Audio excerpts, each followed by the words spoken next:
Yeah.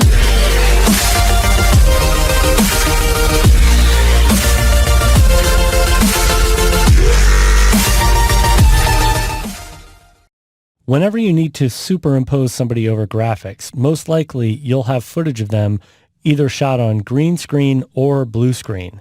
And the tool we're going to explore in this video is Keylight. And Keylight is probably the best tool in After Effects to deal with both blue screen and green screen footage. Let's scrub through the timeline by clicking on our current time indicator, and you can see I've got some video footage of a woman shot on green screen. Now we need to key out this background. So to get started, let's select layer 1 and go up under effects. In the effects section, we need to go to keying. Then we should navigate down to Keylight 1.2.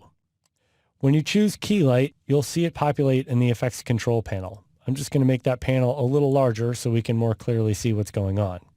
Instead of starting with our top panel here, let's jump right down to the first eyedropper. Go ahead and click on the eyedropper and hover over your footage. Once you're over an area of green, go ahead and just click. Now sometimes when you go to key green screen, you'll notice the footage has some varying colors of green. Then it would behoove you to try and click around on different green values just to see which one keys out better. Now when I clicked on this, it's kind of hard to actually see what's happening in the scene. If we scrub through the footage, you can still see there's some noise. So we need to be able to play this footage back so we can see just how noisy the image is. And rather than having it play back all 10 seconds all the time, I'm just going to move my current time indicator to around 3 seconds and press N to reset the end of my work area. Now we can press home and 0 on your keypad to load up a RAM preview. Once the RAM preview is loaded, we'll see the footage is moving, and the key is pretty good, other than the fact that there's still plenty of noise in the image. So I'm just going to stop playback here for a second and actually turn off the audio for the clip because we don't need to focus on that. Now let's go back up under the final result pull down. Let's click on that. This will actually show us all the different ways we can view our key. So if we go up to source, this is our original footage. Usually after I pull my initial key, I jump right to screen matte. When you click on screen matte, this is the matte that's actually getting generated based off of our screen. Now some people make the mistake of just jumping right to the screen gain.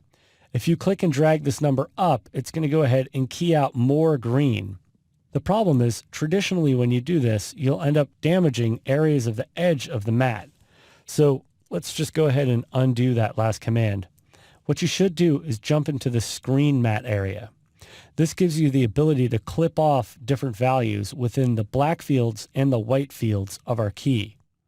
So if I click and drag on the clip black, notice now I'm screening out the edges of my matte. Now I could clip white as well just by clicking and dragging down to the left. Now you have to be careful when you do this because as I'm looking at the edge of the shoulder here, it's definitely crushing any transition between our white pixels and our black pixels. Now to better see whether or not this is working, let's change the magnification up to 100%. Now I'm going to press the space bar so I can click and drag to reposition myself in the scene.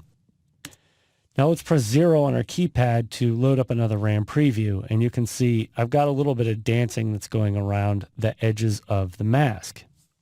This really isn't that bad though, so I can go ahead and just stop playback for a quick second.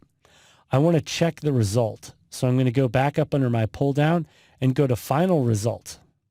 Now when I look at this, it actually looks like it's doing a pretty decent job. I'm going to press the space bar and just look up at the top edge of her hair. It's important to stop and look at your keys every once in a while just to see how it's working on an individual frame, but you really won't know the full extent of your success until you actually play the clip back. So I'm going to go ahead and play the clip back here, and it looks relatively okay, but I'm still getting a little bit of dancing around the edges of the mask. I think this is definitely a good start, but there are obviously some things that we need to make adjustments to. So I'm going to press the spacebar to stop playback here. So if you follow a standard workflow, you'll pull your key, and then you'll make adjustments to clip black and clip white. The edge of the mask was a little hard for my personal taste, so I'm going to go ahead and click and drag to the right and use this clip rollback setting. Notice as I drag it back out, I'm getting soft edges around the edge of her hair again. I think that's a good thing, but I'm having a hard time exactly seeing what's happening with my key. So I'm going to go back up under the pull down, and instead of choosing screen matte, this time I want to choose status. When you choose status, you'll get an exaggerated matte that shows you the overall success of your key. Gray pixels means that parts of the background are actually showing through, and black pixels mean that it was keyed out successfully, and occasionally you'll see some colorful pixels like some green pixels. Thankfully, we're not seeing any green pixels in this area. Green pixels mean that you're definitely losing information and the quality of that key is degraded significantly. Now let's jump back from the status menu to our final results. The next way of trying to clean up this key is with despill bias.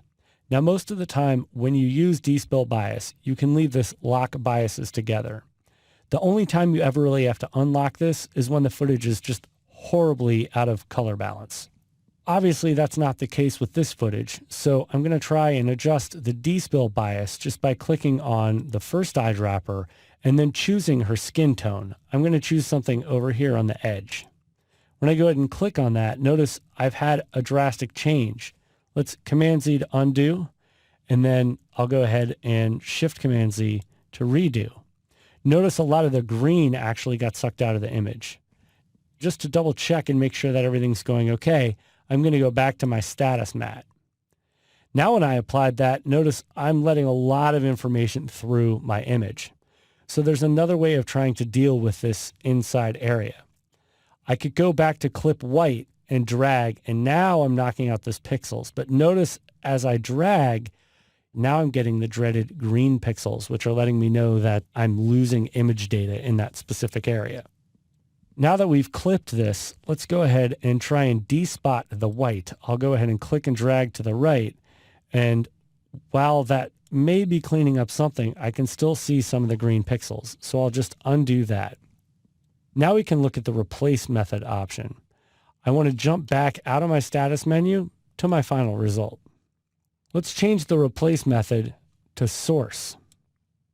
Now I can kind of see what's going on in the footage a little more clearly. Let me just undo that, and then here we'll redo that change. It appears as though it helped fill in those areas that were turning green in our status matte. Let's go back to status. I still have those, but I'm still liking what resulted from the replace method being set to source. Now we'll go ahead and click and drag and screen despot the white. Now let's zoom out on our key here, and you can see I still have a bunch of noise over here on this side, and I have this funny area over here. Now we'll continue to make adjustments to this key, but for now we have a good start with our initial key, our clipped black and white values, and then our despilled bias. Yeah.